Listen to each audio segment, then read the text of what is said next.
Greetings from the Holy Land, Holy City, Holy Time. We're on Super Wednesdays here in the Holy Apple. I was just thinking that it's a good idea that we say greetings and we don't say good morning, good afternoon, good evening, because depending on where you are in the world, you might be offended. So this way, we cover all our bases. Welcome to all. Okay, today's topic is going to be, drum roll, connecting the dots, counting of the Omer, the month of Iyar, and establishment of the State of Israel. It's a mouthful, but put on your seatbelts. We're really going to go for a ride today. And for those that are really interested in understanding the times that we live in and understanding how the State of Israel fits into the puzzle, what do we have to correct here? How do we bring the redemption? This class is for you. This class is for everyone. Okay, thank God. Here we go. Last week, we spoke about the month of Iyar. Is it a positive month or a negative? I'm just going to go run down. We have about 7 or 8 things on each side, each part of the equation, positive side, on the negative side. I'm just going to run through them so we get back into shape here on our subject. Okay, positive time of the year. We spoke about the famous Ramban that makes an unbelievable statement, hits the ball out of the ballpark, talks about the time between Passover and the holiday of Shavuot. The counting of the Omer period is it's a holy period of the year. It has the law status of the days, the intermediate days of a holiday. Amazing thing. So these are good times. Let them roll. We saw the Midrash Shlomo, that he told us that this is the most high spiritual time of the year. This time of the year, the month of Iyar, we spoke about, even though the counting of the Omer does include a little bit of the month of Nisan and a little bit of the month of Sivan, the major, all days in Iyar, this month that we're in right now, it's the real Omer, you could say, is connected to the 1 month of Iyar. Number 3, we saw in the Tractate of Shabbat, 147 page that is, we saw that this is a tremendous time for a person to become physically and spiritually healed. The time between Passover and time of Shavuot, specifically this month. That's why, if you ever notice the acronym of the month of Iyar, the Jewish month that we're in, it's Ani Hashem Rofecha, I am the Lord your God, who is will bring you health.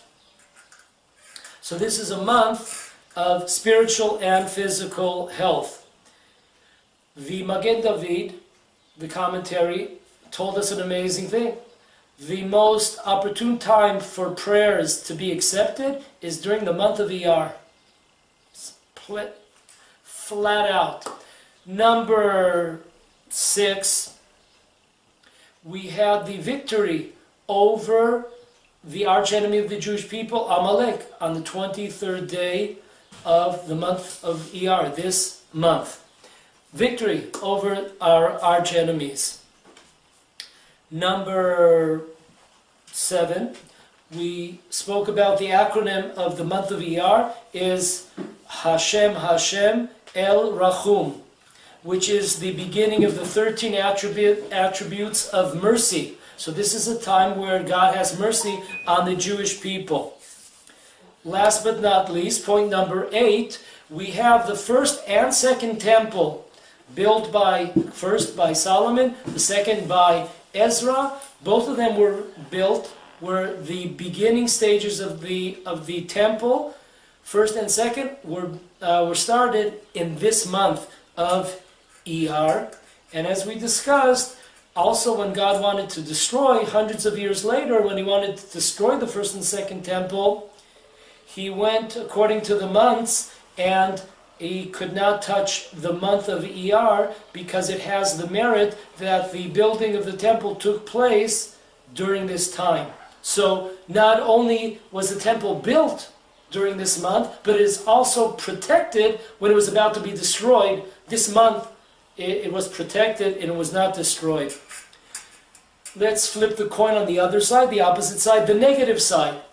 The time of year is a negative time of year. We spoke about the tractate of Yevamot 63 talks about 12,000 pairs of students, or 24,000 students of Rabbi Akiva that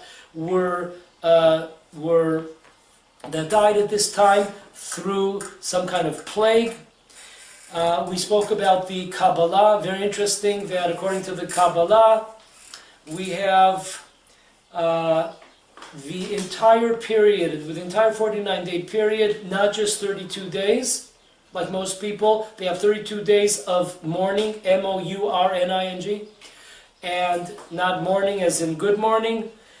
But according to the secrets of the Torah, the Kabbalah, we know that one is not the mourning period continues for 49 straight days. It has nothing to do with the death or plague or killing. Some people say that the students of Rabbi Akiva were killed in various wars against the Romans. But anyways, anyway you want to slice it, according to the Kabbalah, we do not shave, we do not take haircuts. And this is a very interesting concept. Concept is, as we spoke about, is the concept of hair. The time of counting of the Omer, we take barley. Barley in Hebrew is called seorim, which is the root word of hair. Sin, ayin, resh, barley. And you're not allowed to cut your hair. Why? Because according to the inner secrets of Torah, hair represents judgment, strict judgment. So you want to stay away from that. So we have also the concept that's brought out many, many times that God is very strict with the righteous, as thin as a hairbreadth. Why does the Torah use the expression hair when we want to talk about being strict in judgment with the righteous? Because that's the whole idea behind hair. We have the Ravad. Ravad brings down something very interesting, that as we know, the 12 months are connected to each one of the 12 tribes. The month of Iyar, according to the Ravad, is connected to Shimon. Shimon is the symbol, is the icon of the selling of a brother, selling of Joseph. He was the instigator. Shimon was the instigator of selling down the tubes his brother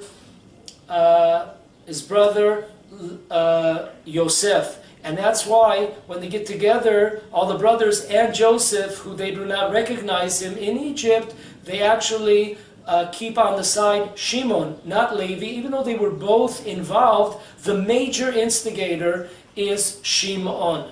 So that we see already that the month of Iyar is starting off on a left foot, because we have a situation where the students of Rabbi Akiva did not respect each other, and this is similar to what was going on with Shimon when he instigated the selling of Joseph. This is a lack of respect for a fellow brother, a fellow Jew. So we see the roots of this month are already not from the time of Rabbi Akiva, but we go back, way back. We go back from the time of the selling of Joseph.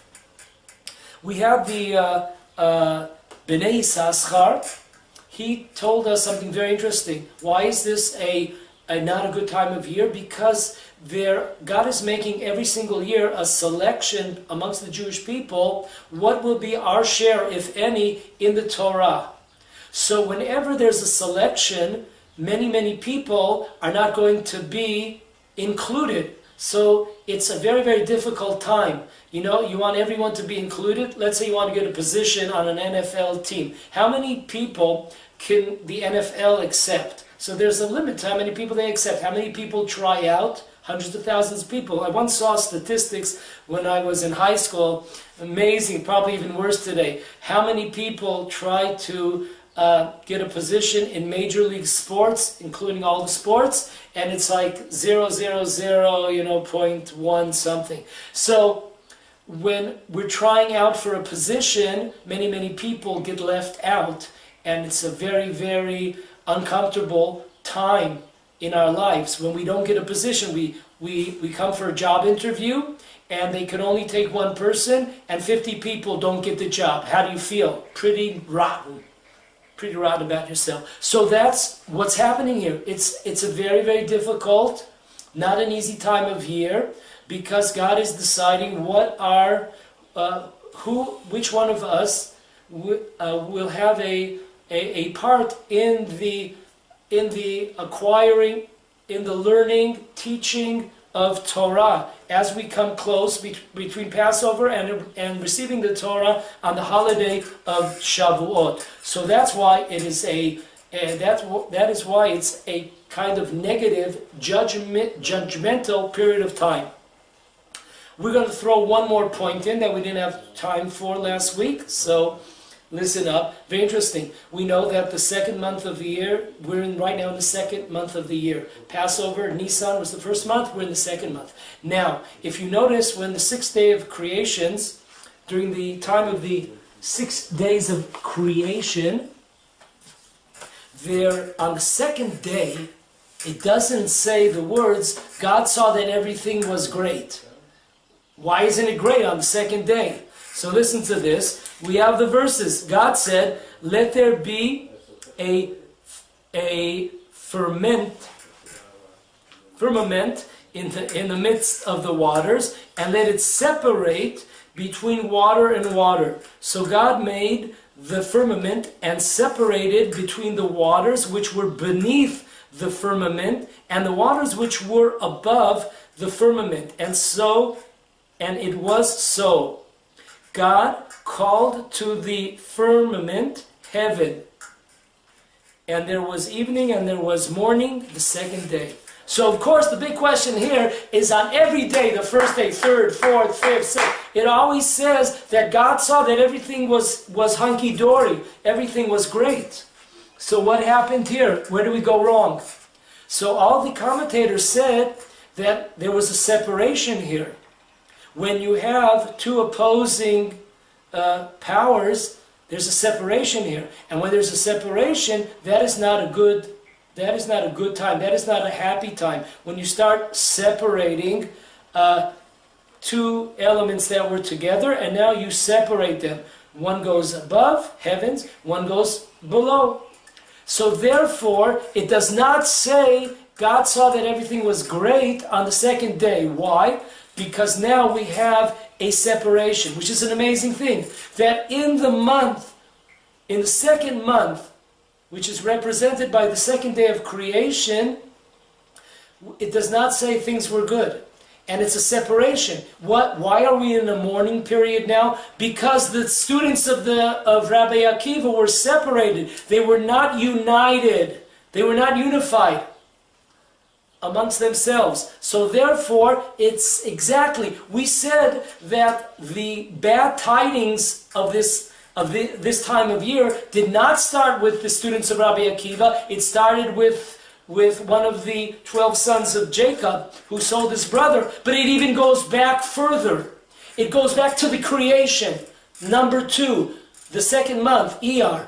The second day of creation, there was a tremendous separation. And that's why we're suffering till this very day, because there's such a separation between people.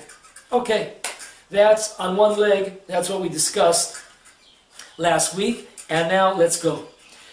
To highlight this conflict, Iyar, the time of the Omer, good times, bad times, somewhere in the middle. Let me just tell you, we passed about 10 days ago, almost 10 days ago, we passed the 8th day of Iyar. Now, very interesting.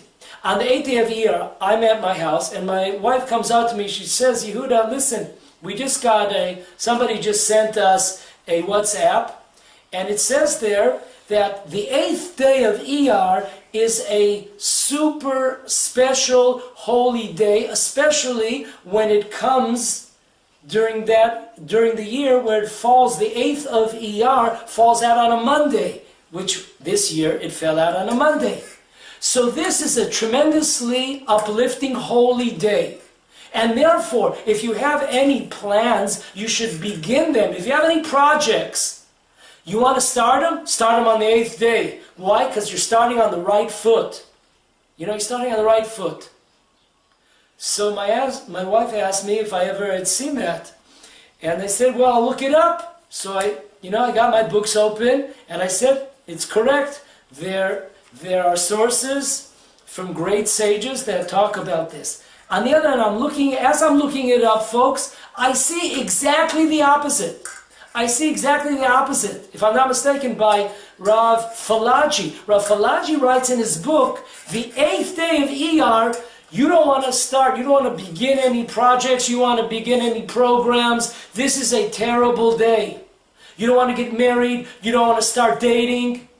Don't begin anything because it's bad news. What is going on? Something more extreme, two extremes. You have, it's a great day, the 8th day of Iyar, it's a great day. Start any project. The 8th day, stay away from there, keep your head low. You don't want to be caught on the 8th day of Iyar.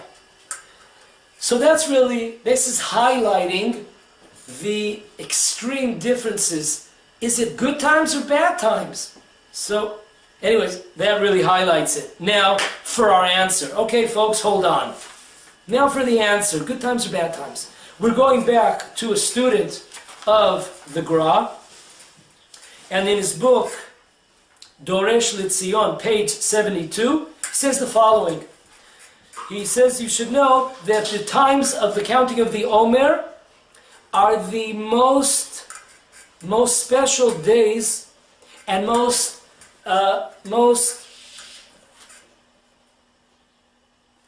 special days for a person to become closer to God during these times. However, now listen to what he says. We know that there is a principle in life, in Judaism, that something that is so special and holy, therefore it could be in a place, or it could be a person, or it could be a time of year. If you have a special time of year, a holy time of year, this object or this time of year could either be the greatest time or it could be the worst. Why is that? Because that's our principle in Judaism. Whatever is so holy, it has the opposite side, which could be that the powers of evil in the world, the spiritual evil powers in the world, when they see such a lofty idea, time of year, concept, person, they want to do everything possible to try to rid themselves of this place, of this person, or the times. So therefore, you have a double-edged sword here. On one hand, Iyar carries the possibilities of being the greatest time of year. It carries also, because of the fact that it's such a great time of the year, if we do not take advantage of it, then it becomes the worst of times. Really, the worst of times.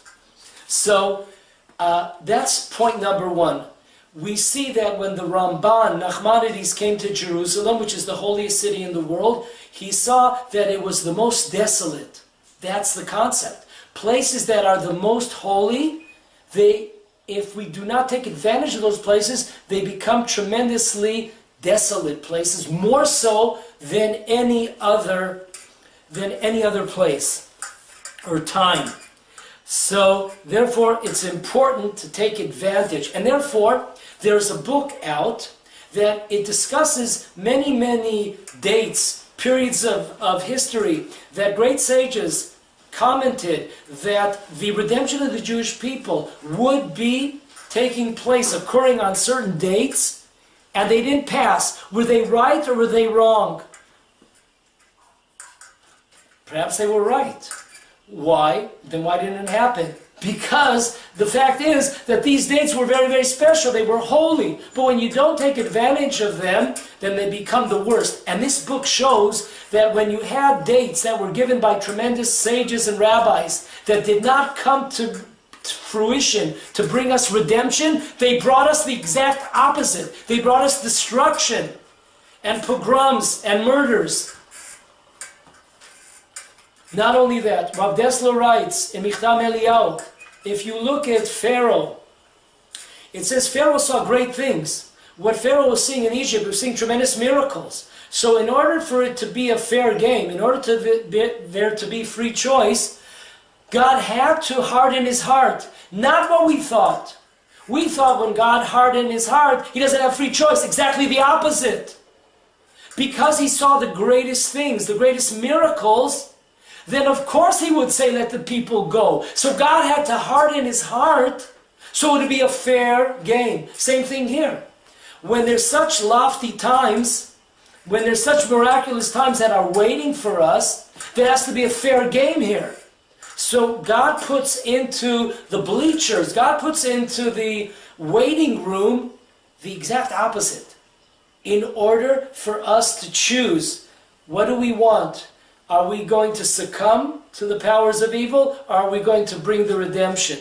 So you have that free choice balance. Everything everything great, there has to be the opposite side in order for us to be able to have free choice to decide which side are we taking here. Another way to solve this mystery of the month of Iyar, great month or terrible month, is in this continuation. The students of the Gra had an unbelievable, they had a tradition that was brought down from the Gra, that even though the days of counting of the Omer might be negative days, however, there are two exceptions.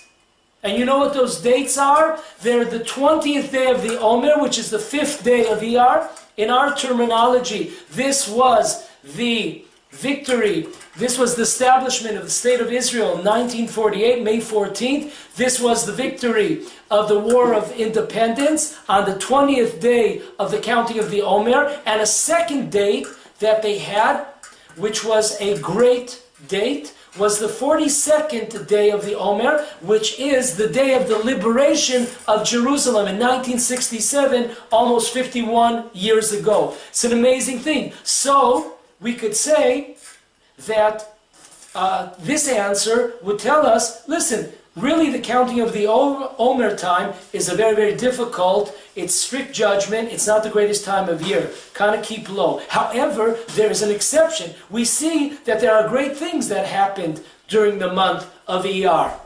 And why is that? Because there are two dates that are the exception to the rule. The rule might be that they are days of judgment and negative times. However, there are two exceptions. And is this a coincidence that on the two exceptions we had the greatest victories since the times of Hanukkah, where the War of Independence, even though we lost 1% of the Jewish people in war, in battle, the Jewish people for the first time became independent, and of course the Six-Day War, which brought us back to the Golan Heights, the Sinai Desert, East Jerusalem, and to Judea and Samaria.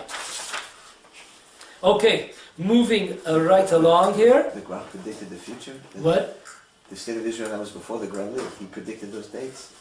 He doesn't predict the dates. He says these are special. Iyar. Right. But before that, he lived before the state. 200 something years before. And he's writing here. First of all, not only did he say it, his students acted on this. He brings down here that many projects that students of the Gra that came to the land of Israel over 200 years ago, they would always wait to begin a project or a settlement on one of those two dates, either the 5th of Iyar or the 42nd day, the 42nd day of the Omer, which is Kav Zayin Kav Chet Iyar, which is the freeing of the liberation of Jerusalem. So that's pretty amazing. Okay, let's go on. Right now we're going to connect the dots. We're really going to understand what is happening here in the land of Israel, mistakes, how do we bring the final redemption. So let's connect all the dots and let's roll here. Okay.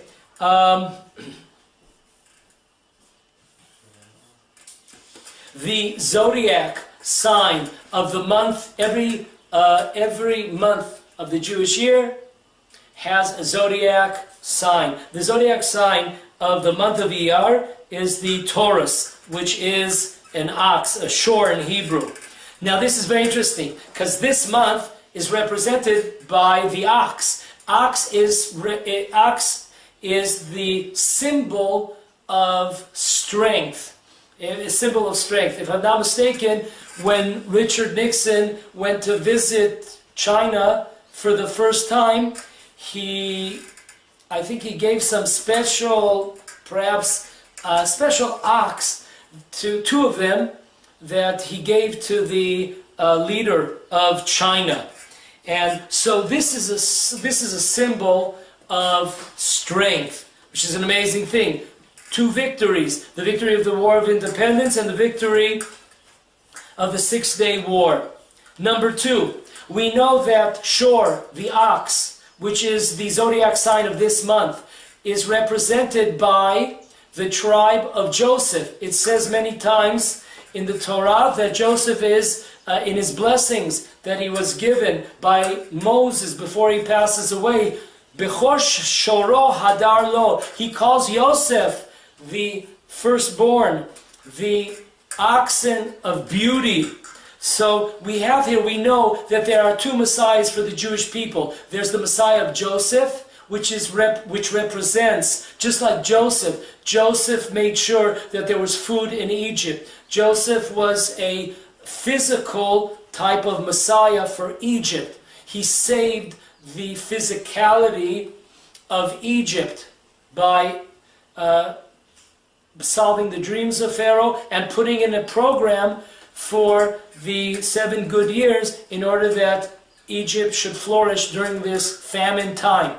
So it's an amazing thing because the Torah teaches us that the first Messiah will be the Messiah, the son of Joseph. Joseph represented by the ox.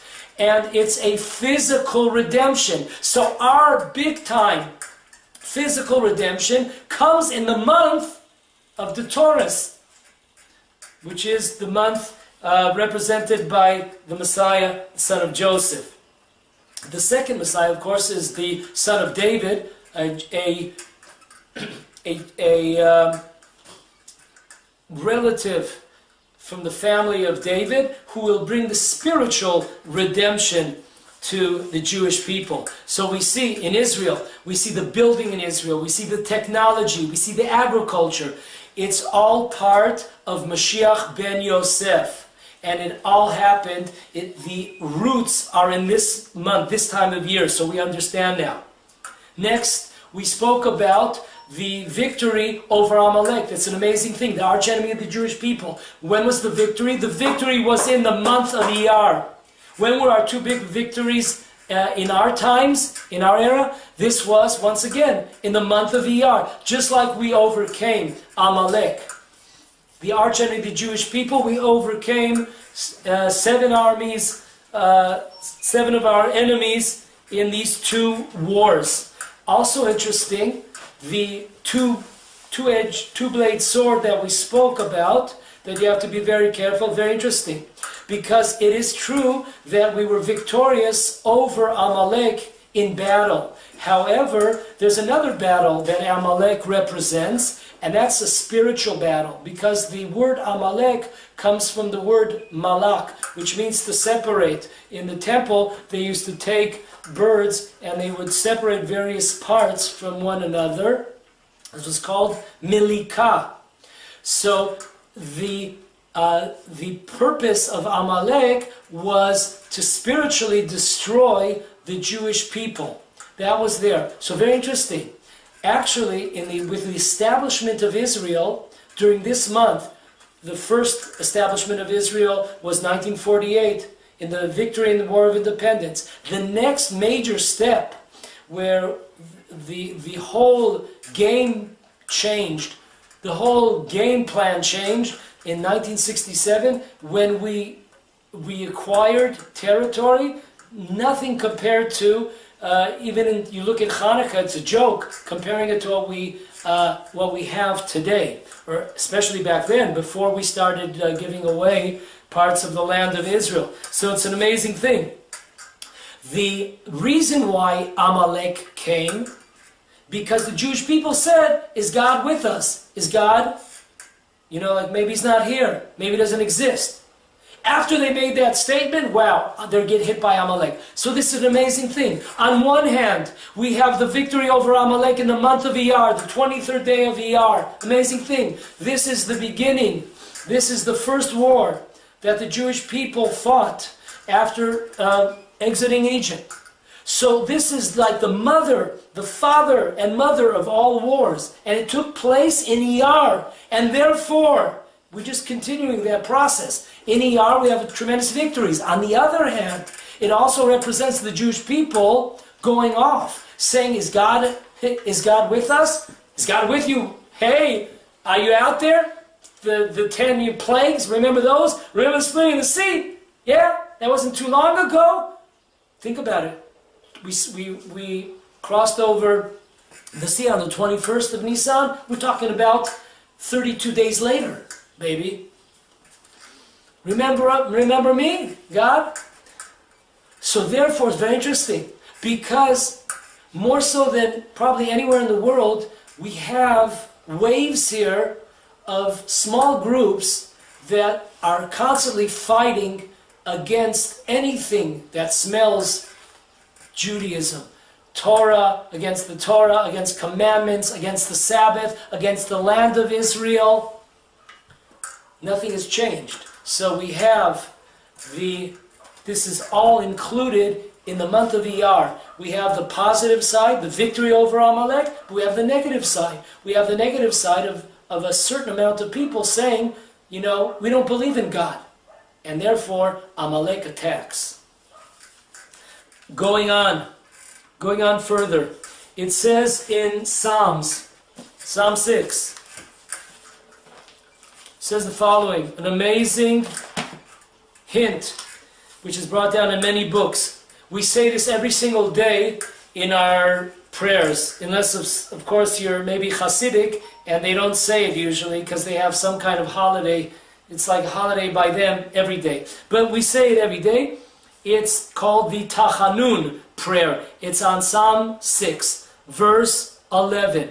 Listen to this. It says, we're asking God to depart from me all evildoers, for Hashem has heard the sound of my weeping. Let all my foes be shamed and utterly confounded. They will regret and be shamed in one instant. So if you look at the acronym of these words, Oivai Yashuvu Yevoshu Raga. It's Iyar. It's Iyar, baby, straight on. An amazing thing, folks. I can't believe we're still sitting here. We haven't gone out the windows through the ceiling. Let's get with it. Unbelievable. The month of Iyar is represented by this verse. What's the verse talking about? That our enemies will be shamed. They'll be confused. They'll be defeated. What enemies are we talking about? There are two types of enemies that every one of us have. We have physical enemies that want to destroy us. And we have also the spiritual. So isn't that amazing? The month of Iyar, in one little month, we have the victory. We have the victory over our enemies. And that's the acronym of this month. That our enemies will be defeated. On the other hand, we're also calling out to God to save us from the spiritual enemy, the evildoers. Amazing thing. And that's exactly what's happening in the land of Israel. So on one hand, we're experiencing tremendous victories over our enemies on all fronts, east, west, south, north. On the other hand, there's a tremendous war at the same time that's going on between those that want to destroy Torah. Those multitudes or bad Jews that want to destroy anything connected to Torah. All same in 1 month, going on. Many of the commentators say, why is the zodiac symbol of this month the Taurus, the ox? Why? Because they tell us the major time of work in the field takes place during this month. The month of Iyar, which we're in, which is usually somewhere April, May-ish. The month of Iyar, more than any other month, represents working of the fields, which is an amazing thing. Why? Because when you think about working the fields, so you always have the ox. That's the symbol of working in the fields. Now listen to this one. Ox in numerical value is 506. Now we have every day, because of the fact that this is a time of year that the Talmud tells us that the Jewish people are being judged how much, what will be our livelihood, how much will we have food, will we have sustenance, how much money we're going to make. This is the time of year. Why? Because it says on Passover, God decides, judges us on the wheat, on the all the how do we say the kmachim, the grains. God decides, and we know so that's Passover, and on Shavuot, God decides He's judging us as far as the fruits. What will be our lot with the fruits? So this is very interesting. Why? So we said Shor is 506. Every night after we say the counting of the Omer, we have the God's Holy 42 name prayer. It was by Rav Nechunya ben Akana. It's Ana B'Koach, and if you look at the side, look at that prayer once, you'll see that there are 42 words there, and there are 42 acronyms there. That is a special holy name of God. And the first line, the first week, is the following. It's Ana B'Koach, Gedulat Yemincha, Tatir Tzura. And then it will say at the end of that, it will say Avag Yatatz, which is an acronym of it. Aleph Bet Gimel, Ana B'Koach, Gedulat Yatatz. If you do the numerical value of that holy name, it comes out to 506. Because this holy name that I just said is the holy name, is a spiritual name for a person that's praying for sustenance. Which means that if a person needs some bucks or needs some shekel, so always concentrate on that first line of Ana B'Koach and look at those first letters, Aleph, Bet, Gimel, Yud, Tav, Tzadi, Sofit. Look at those letters that are 506, and that is the key to sustenance. That is the spiritual power that God has brought down to the world that opens the safe, opens up the heavens to a tremendous blessing of plenty. So it's an amazing thing. The month that Israel was established is the month of Iyar. Iyar represents the ox. Ox represents working in the field. Fields is what are we going to be able to eat? What are we going to be able to drink? Because in order to grow things, you need water. So that's also how much water we have. So sustenance, the land being worked upon and the land being successful is in this month, which is an amazing thing. Why? Because we have two sources in the Talmud which are amazing. Put on a seatbelt. This is to understand our times. There are two sources, listen closely, on Tractate of Megillah 17b, on the Tractate of Sanhedrin 98a. It says the following, we know in Megillah, we'll start with that. It says that the 19 benedictions that we have, called the Amidah, we say 3 times a day, morning, afternoon, and evening. Is there a reason, is there a connection between each of the blessings? And we know there are.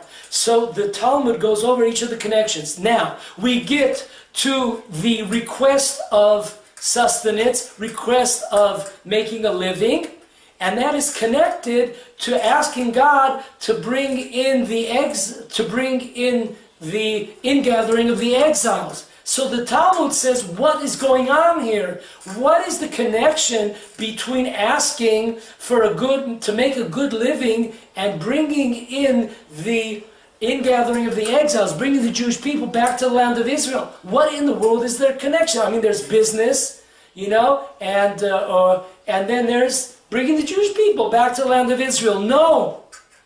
The Talmud, if you connect the two, Megillah with Sanhedrin, it says the following, that when you see the Jewish people, when you see the land of Israel giving off its produce in a nice fashion, when you see in Israel, when you see that the land is giving off its fruits and its vegetables, Israel is one of the top agriculture countries in the world.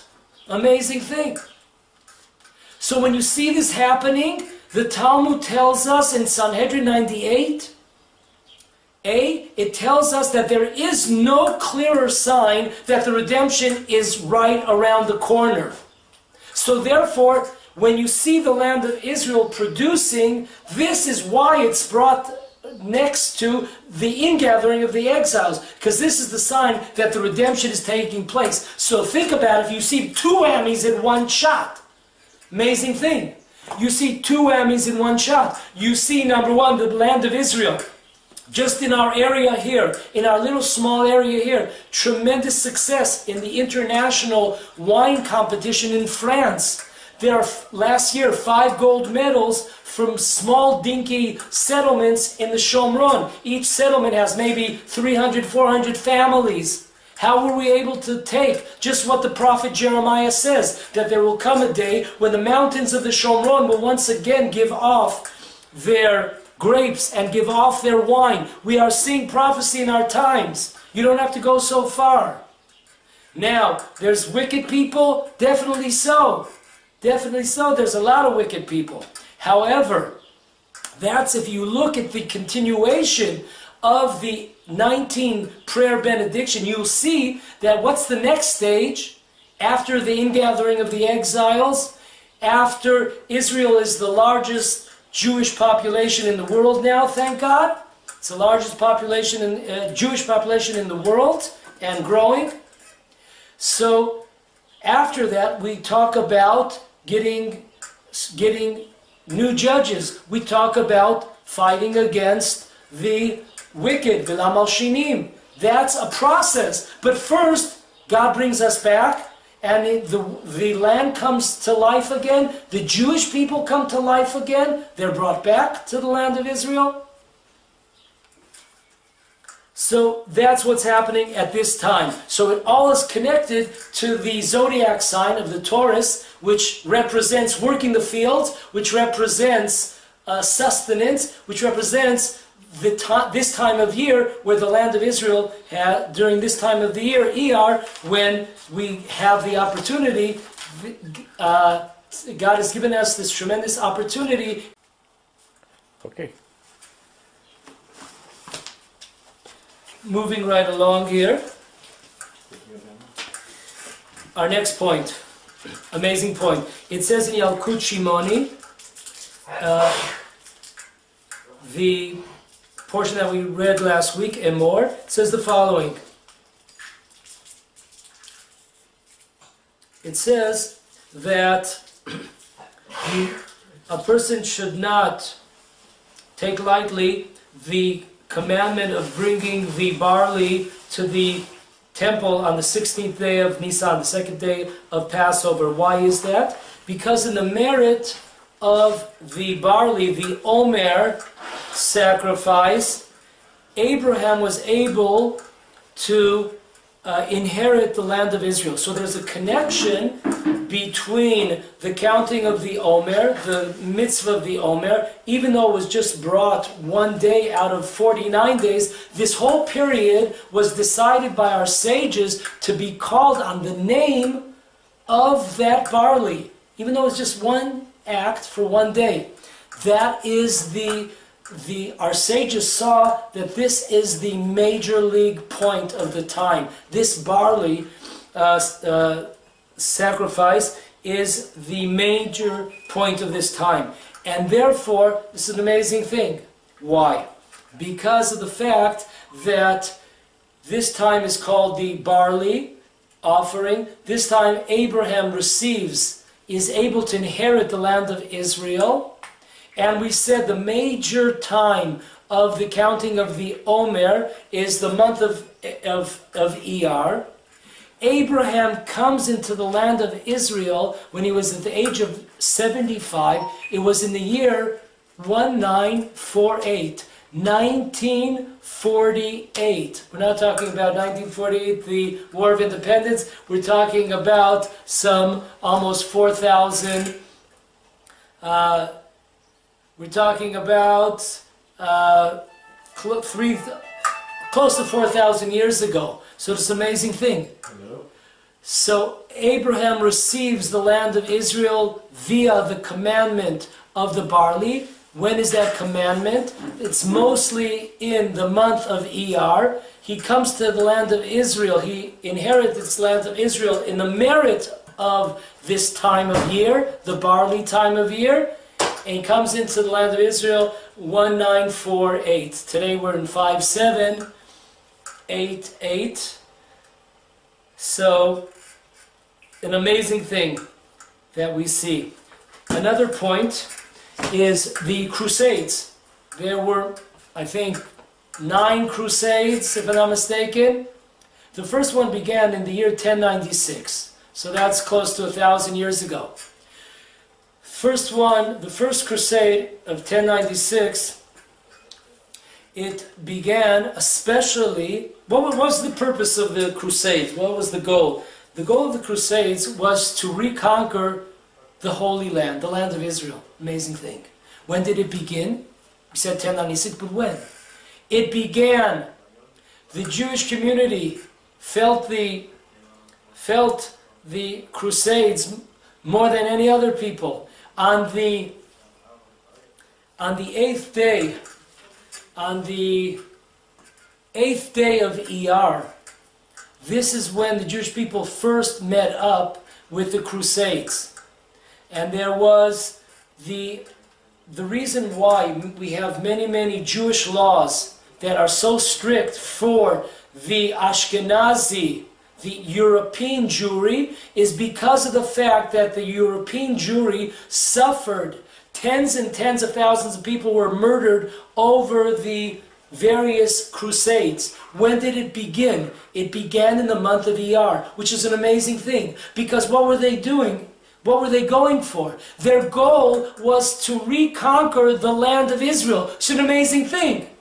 Why did they begin at this time of year? Because this is the time of year, Iyar. There's something in the cards, there's something in the genes, that this is the time where either we're going to conquer the land of Israel, or if we're not up to par, if we're not doing what God wants to do, so then the Gentiles, either the Muslims or the Christians, they're going to conquer the land of Israel. But it's all in this month. It's in the month of Iyar, and that's why the Crusades, the first one in 1096, began at this time of year to teach us that lesson. The lesson of the extremes. Iyar is either the month that we lose it or the month that we win it all. It depends on us. Now, this lesson is the most important lesson. I hope that we have time to do it. There is God's name. God has a special name in every month. That's the energy, that's the power, spiritual source of every month. The month of Iyar, where we came back to the land of Israel, War of Independence, and the 6-Day War, The name of God is based on a verse in Jeremiah 6,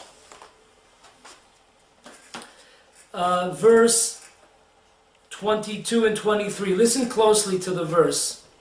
This is an acronym of God's name. Thus said God, let not the wise man glorify himself with his wisdom, and let not the strong man glorify himself with his strength. Let not the rich man glorify himself with his wealth, for only with this may one glorify himself, contemplating and knowing me.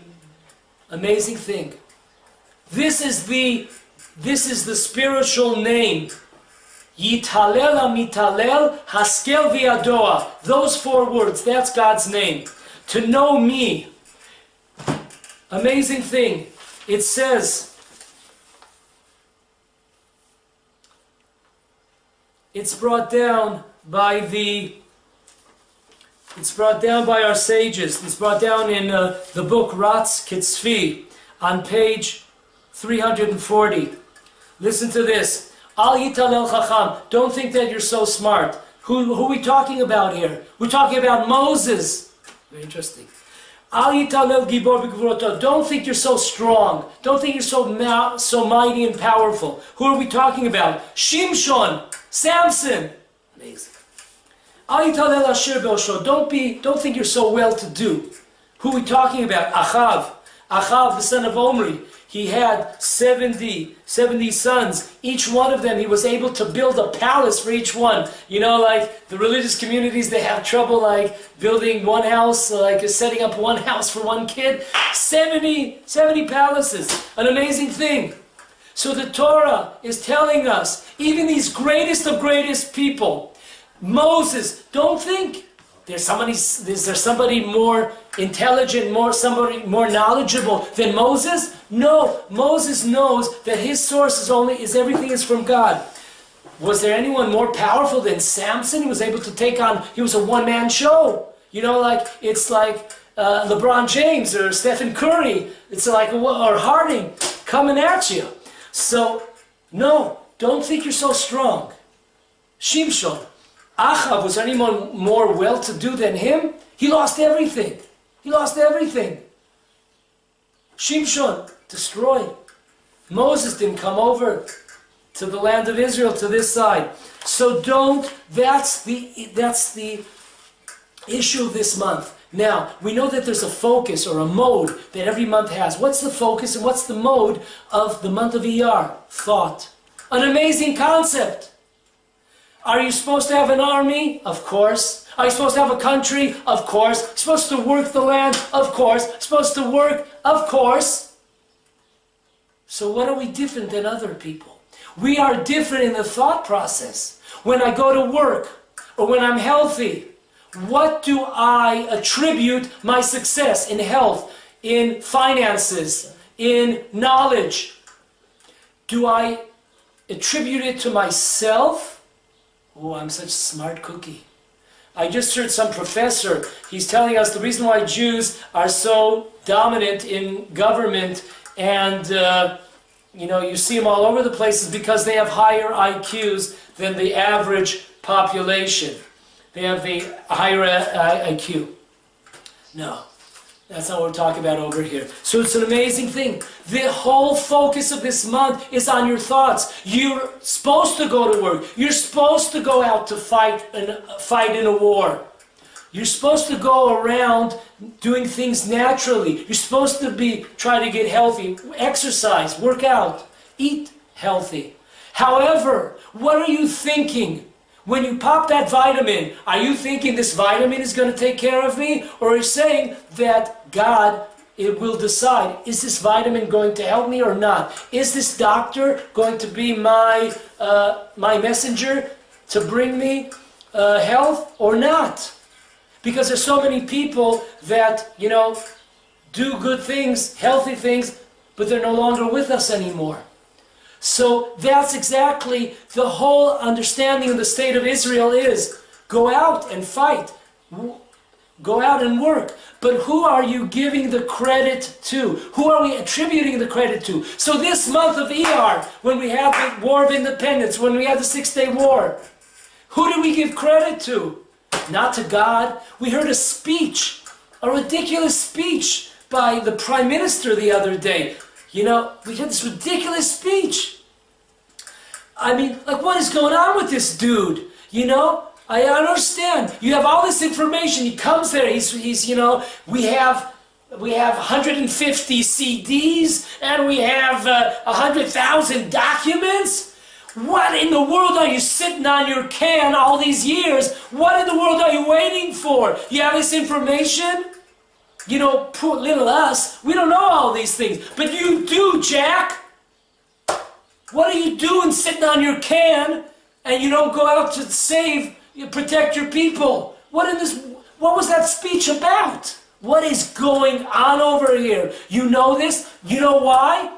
Because there was one word missing from the whole project. And that was God. In those 25 minutes that the PM spoke, not one time did he mention God's name. And that's why he hasn't attacked. He knows all the information. He knows the danger. He knows they're coming to destroy us, annihilate us. What in the world have you been doing for the last 8 years, buddy? You're out to lunch. Because there is no God in the game plan. That's the whole point over here.